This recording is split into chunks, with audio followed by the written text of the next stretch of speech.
Hi brothers, అందరికీ నమస్తే. Welcome to my channel. నేను కువైట్ 2 సంవత్సరాల నుండి ప్రస్తుతానికైతే ఇండియాకి అయితే వచ్చిన. ఇంకా మళ్ళీ సెప్టెంబర్ నెలలో మళ్ళీ అయితే కువైట్కి పోవాలి. ఇప్పుడు మ్యాటర్ ఏంటంటే, చాలామంది కొత్తగా కువైట్కి వచ్చే వాళ్ళు ఏం చేస్తారంటే, ఇక్కడ అప్పులు చేసి వచ్చి, ఇండియాలో అప్పులు చేసి వచ్చి, మళ్ళీ కువైట్ పోనీకి మళ్ళీ అప్పులు చేసి కువైట్కి అయితే వచ్చారు. కానీ కువైట్కి వచ్చిన తర్వాత అక్కడైతే ఉండలేకుండా, అక్కడ వాతావరణం తట్టుకోలేక, ఆ పనికి చేయలేక ఒక 3 నెలలు 4 నెలలు కష్టంగానే అయితే ఉంటుంది. ఆ 3 నెలలు 4 నెలలు ఆ కష్టానికి తట్టుకోలేకపోయేది. కష్టం అంటే పని విషయంలో కష్టం కాదు. ఇప్పుడు ఏమిటంటే, ఇంటి దగ్గర భార్యను విడిచిపెట్టి, పిల్లలను విడిచిపెట్టి, బంధువులు, తల్లిదండ్రులు మొత్తం అందరిని విడిచిపెట్టి వస్తారు కదా. ఆ ఎడబాటు అయితే ఇంకా చాలా భయంకరంగా అయితే ఉంటుంది. ఎందుకంటే ఆ 3 నెలలు చాలా కష్టం మర్చిపోవాలంటే. కానీ మనము 3 నెలల తర్వాత మనకు డ్రైవర్ పనిచేసేవాళ్ళు, డ్రైవర్ వీసా అయితేనేమి, కొందరు పనులు అలవాటు అయిపోతాయి కదా. అప్పుడు తర్వాత మళ్ళీ ఏం కష్టం అయితే ఉండదు. కానీ ముఖ్యంగా నేను ఏం చెప్తున్నా అంటే, కోవిడ్కి వచ్చాకనే ఓర్పు, సహనము, ఇంకా నిమ్మలము ఇవన్నీ అయితే ఉండాలా. ఇవన్నీ లేకోకుండా కోవిడ్కి వచ్చే మీరు కోవిడ్లో అయితే ఉండలేరు. ఎందుకంటే ఇది వాస్తవము. నేను పోయినప్పుడు కోవిడ్కి ఫస్ట్ 3 నెలలు చాలా కష్టంగా ఉండేది. ఎందుకంటే పిల్లల్ని విడిచిపెట్టి, భార్యను విడిచిపెట్టి, బంధువుని విడిచిపెట్టి, అందరిని విడిచిపెట్టి అక్కడ మనం ఒంటరిగా ఉండాలా. మనతో మాట్లాడే వాళ్ళు ఉన్నా కూడా మనకు అదొక ఫీలింగ్ అయితే ఉంటుంది. ఆ 3 నెలలు ఒక నరకంలాగా అయితే ఉంటుంది. ఒక రోజు 100 రోజుల్లాగా అయితే గడిచిపోతాను అనమాట. కాబట్టి ఆ 3 నెలలు మనం ఎప్పుడెప్పుడు 3 నెలలు దాటిపోతే మళ్ళీ మనకు కోవిడ్లో అయితే కష్టం అయితే ఉండదు. ఈ 3 నెలల కాలము ఏమైతే ఎప్పుడెప్పుడు ఇంటికి పోదామా, ఎప్పుడెప్పుడు పిల్లల్ని చూద్దామా, భార్యను చూద్దామా అనేటువంటి ఒక ఆలోచనలు అయితే ఉంటారనమాట. కానీ నేను చెప్పేది ఏంటంటే, ఖచ్చితంగా కోవిడ్ వచ్చాకనే మీకు ఓర్పు, సహనము, నిమ్మలము, నేను ఇక్కడ ఉండగలను, అన్ని కోవిడ్ నిలబడగలను, పని చేసుకోగలను అనేటువంటి ఒక ధీమా మీకైతే ఉంటే మీరు కోవిడ్కి రండి. కోవిడ్కి వచ్చినా చూసుకుందాంలే, అక్కడ పోయినా చేద్దాంలే అంటే అక్కడ కోవిడ్కి వచ్చిన తర్వాత మీరు ఏమి చేయలేరు. ఖచ్చితంగా మీరు ఆ కోవిడ్కి వచ్చిన తర్వాత ఉండాల్సిందే. లేదంటే కనుక మీ డబ్బు లాస్ అయిపోతుంది, టైం వేస్ట్ అయిపోతుంది. అందులో మీరు కోవిడ్ ఇక్కడ లక్షల రూపాయలు అప్పు చేసింటారు, మళ్ళీ కోవిడ్ రానికి మళ్ళీ 1 లక్ష అప్పు చేసింటారు అనమాట. ఈ అప్పులు ఆ అప్పులన్నీ కలిపి మీకు చాలా ఇబ్బందిగా అయితే మారుతుంది. ఇప్పుడు ఉదాహరణకు నేను చెప్తున్నా కదా, ఈ ఎడార్లలో అనే ఒక శివ అనే ఆయన ఉన్నాడు కదా. నేను ఇక్కడ ఎడార్లో పని చేయలేకపోతున్నా, నాకు చాలా ఇదిగా ఉంది, నేను చనిపోవాలనుకుంటున్నా, నన్ను ఎవరైనా తీసుకెళ్ళిపోండి, నేను ఇక్కడ నన్ను ఒంటరిగా పెట్టిండ్రు అని వీడియో పెట్టిండు కదా. ఇప్పుడు అతను కోవిడ్ పోనీకి ఆల్రెడీ అప్పుల్లో ఉన్నాయంట. మళ్ళీ కోవిడ్ పోనీకి అప్పు చేసి మళ్ళీ కోవిడ్ పోయిందంట. ఇప్పుడైతే అతను అక్కడ చేయలేక, పని చేయలేక, అక్కడ ఉండలేక, వాతావరణానికి తట్టుకోలేక, కొత్త పోయింది కాబట్టి ఈ 3 నెలలు తట్టుకోలేకపోయి అతనైతే మళ్ళీ ఇండియాకి రావడం అయితే జరిగింది. ఇప్పుడు అతని పరిస్థితి చాలా ఘోరం. అది అక్కడ నిలబడి ఓర్పుతో, సహనంతో ఈ 3 నెలలు కష్టమైనా కూడా భరించుతూ ఉండింటే కనుక మళ్ళీ తర్వాత ఆటోమేటిక్గా అలవాటు అయిపోతుంది. మళ్ళీ ఏమైతే కష్టం అనిపించదు. ఎడార్లో ఉండే వాళ్ళైనా సరే, ఇళ్ళలో పనిచేసే వాళ్ళైనా సరే, ఎవరికైనా కష్టమే. ఎడార్లు అంటే ఇంకా అక్కడ ఎవరు ఉండరు కాబట్టి కొంచెం కష్టమే. ఇతనే కాదు, లక్షల మంది ఎడార్లలో పనిచేస్తాను, లక్షల మంది ఎడార్లలో. ఎందుకంటే నేను ఒక డ్రైవర్ని కాబట్టి ఇంట్లో నేను కొన్నిసార్లు ఎడార్లకి మా పిల్లలను కానీ మా వీళ్ళని తీసుకొని పోతుంటాను అనమాట.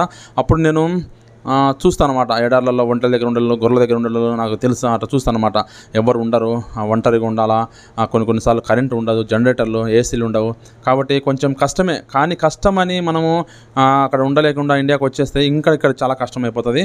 కాబట్టి ఎవరైనా కూడా ఎక్కువ వచ్చేటోళ్ళకి ఓర్పు, సహనం అయితే ఉండాలి. ఈ ఎడారిలో ఏమవుతుందంటే ఎండలు ఎక్కువ. ఇప్పుడు ఇతను శివ అనే ఆయన ఇప్పుడు కోవిడ్లో ఎండలు విపరీతంగా అయితే ఉంటాయి, చాలా విపరీతమైన ఎండలు. ఈ నెల రేపు నెల చాలా విపరీతంగా అయితే ఎండలు ఉంటాయి. అతను ఆ ఎండలకు తట్టుకోలేక, నేను చెప్తున్నా కదా, మెయిన్ తట్టుకోలేక, ప్లస్ అక్కడ పని చేయలేక, అక్కడ ఏమవుతుందంటే చాలా భయంకరంగా అయితే ఉంటుంది ఎడార్లలో. ఆ భయంకరం అంటే మళ్ళీ అంత ఇదిగా ఏముండదు. అయితే అలవాటు చేసుకోవాలన్నమాట. ఇతనే కాదు, లక్షల మంది ఒంటెల కాడ, పొట్టెల కాడ, పావురాల కాడ ఇక్కడ చాలామంది పనిచేస్తుంటారు నేను చూసిన. అట్లే ఎక్కువ మన వాళ్ళు అయితే చేయలేరు. ఈ పొట్టెల కాడ, ఈ గొర్రెల కాడ అయితే ఇంకా ఎడార్లలో మన వాళ్ళు అయితే పని చేయలేరు. వీళ్ళు ఎవరంటే ఎక్కువ బంగ్లాదేశ్ వాళ్ళు, వీళ్ళైతే ఉంటారు. వీళ్ళు పని చేయగలరు అనమాట, ధైర్యంగా ఉంటారు. మన వాళ్ళంతా ధైర్యంగా ఉండలేరు.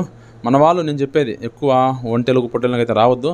ఎందుకంటే ఏదైనా ఇళ్ళలో పని కానీ, దివాణి పనులు కానీ, ఇటువంటి పనులకు వస్తే చాలా బెటర్ అన్నమాట. ఎడార్లలో ఒంటరిగా ఉండలేరు, కష్టమవుతుంది. ఇప్పుడు ఈయన శివ పరిస్థితి కూడా అదే. ఆ ఎడార్లో ఉండలేకుండా ఎన్నికి రావడం అయితే జరిగింది. ఏదైతేనేమి దేవుని దయ అతను అక్కడ ఉండలేక ఇండియాకి అయితే వచ్చేసిండు. కానీ అతను ఇప్పుడు చాలా లాస్ అతనికి. ఇప్పుడు మళ్ళీ డబ్బులు అప్పులు కట్టుకోవాలి, ఇంట్లో మళ్ళీ ఒక ₹1,00,000 ఎట్లయినా అప్పు చేసి వచ్చినాడు కోవిడ్ రావాలంటే ఖచ్చితంగా 1,00,000 ఖచ్చితంగా అయిపోతుంది డబ్బులు కోవిడ్ రావాలంటే ఇంకా చేసి వచ్చింటారు కాబట్టి చాలా ఇబ్బంది. అందుకే చెప్తున్నాను నేను ఖచ్చితంగా. నేను కూడా కోవిడ్ 2 సంవత్సరాలు ఉన్నా, మళ్ళీ పోతున్నా. ఇప్పుడైతే నాకు ఏ ఇబ్బంది అయితే లేదు, నాకు చాలా సంతోషంగా ఉంది. ఎందుకంటే నేను పోయి కొంచెం ఆర్థికంగా నిలదొక్కుంటాను అనమాట. నేను చేసిన అప్పులు అయితే నేను చాలా చేసిన, అప్పులు తీర్చడానికైతే కొన్ని అయితే అప్పులు తీర్చినప్పటికీ ఇంకా కొంచెం అయితే ఉంది. అది కూడా ఒక వీడియో తీస్తాను, నేను ఎంత అప్పులు చేసినా, ఇప్పుడు కోవిడ్ పోయిన తర్వాత నేను ఎన్ని లక్షల అప్పులు తీర్చిన అనేది ఒక వీడియో అయితే చేస్తాను. నా కాడ బాండ్స్ కూడా ఉన్నాయి. కానీ నేను చెప్పేది ఏంటంటే కోవిడ్కి పోతే ఖచ్చితంగా ఉంటే ధైర్యంగా ఉండి సహనంతో ఓర్పుతో ఉంటే ఖచ్చితంగా సంపాదించుకోగలరు. వాళ్ళ జీవితం కూడా బాగానే ఉంటుంది. ఉండడం కాదు, ఖచ్చితంగా అయితే ఉంటుంది. కానీ ఓర్పు సహనము ఇవి లేకపోతే ఇంకా కోవిడ్లో ఉండలేము మనము. ఏదైనా వాళ్ళు మనం ఒక మాట అంటారు పడాలా, ఏదైనా కష్టం వస్తుంది ఆ కష్టంను భరించుకోవాలా. ఇంకా మనం ఏదన్నా చిన్న ఇవి జ్వరాలు ఇవి అన్నీ మామూలే. ఇంకా మనకైతే ఎవరు ఉండరు అక్కడ కోవిడ్లో, ఎవరు ఉండరు. అన్నీ మనమే చూసుకోవాలా, అన్నీ మనకు మనమే అదే మనం అంటారు కదా, మనకు మనమే సర్దు చెప్పుకోవాలా, మనం పోవాలి అనుకుంటే ఇండియాకి వచ్చేస్తే ఏం జరగదు. కాబట్టి మనం ఏం చేయలేము. ₹1,00,000 అప్పు ఉంటాయి కాబట్టి చాలా కష్టము. అందుకే నేను చెప్తున్నా, ఎవరన్నా కోవిడ్కి వచ్చేటోళ్ళు ఉంటే 100 సార్లు ఆలోచించుకొని రండి. మనం పోయినాక చూద్దామంటే ఏం కాదు. ముఖ్యంగా మనిషికి అన్నాక కోవిడ్కి వచ్చేటోళ్ళకు ఓర్పు సహనము ఇవి, ఇంకా నేను బాధ వచ్చినా కష్టం వచ్చినా దాన్ని నేను భరించగలను, దాన్ని నేను ఫేస్ చేయగలను అనేటువంటి ఒక నమ్మకము ధైర్యం ఉంటే కోవిడ్కి రండి. ఎందుకంటే ₹1,00,000 ఒకటిగా 100 కాదు 1000 కాదు ₹1,00,000 ఖర్చు అయితే పెట్టుకుని రావాలా. అక్కడ వచ్చిన తర్వాత మళ్ళీ ఉండలేకుండా ఇండియాకి వచ్చేస్తే మీ చాలా కష్టంగా అయితే ఉంటుంది. అది నేను చెప్పేది ఏంటంటే ఎవరన్నా వచ్చేటోళ్ళు ఉంటే ఓర్పు సహనము ధైర్యము, ఏదైనా కష్టం నష్టం వచ్చినా కూడా నేను దాన్ని భరించగలను, ఫేస్ చేయగలను అనేటువంటి ధైర్యం మీకుంటే మీరు కోవిడ్కి రండి. Thank you so much.